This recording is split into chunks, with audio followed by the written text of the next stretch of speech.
The Reckley family carved out a peaceful life here on Grand Bahama. They fished and took visitors on boat tours from their once pristine stretch of beach. But their community has now been reduced to scattered piles of rubble. We lost a lot of, I would say, old pictures, old memories from small.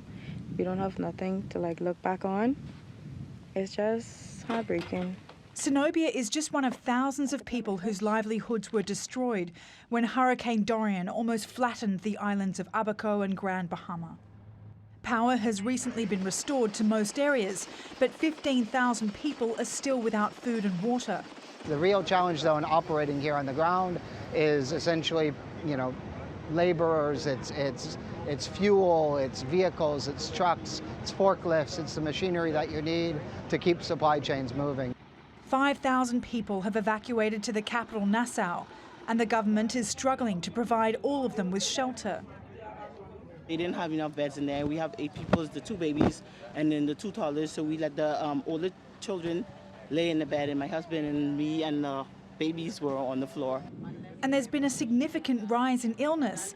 Many people who suffer chronic diseases lost their medications when Dorian struck, and makeshift emergency hospitals have been set up to help them.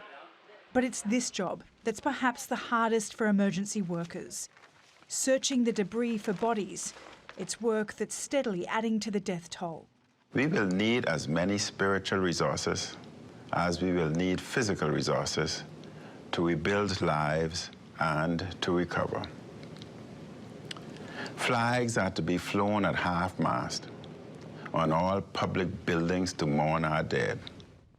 As the Bahamas tries to re-emerge from the devastation Dorian left, shock has turned to despair.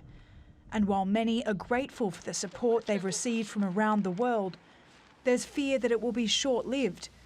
And as the world moves on, stranded Bahamians will be left to fend for themselves.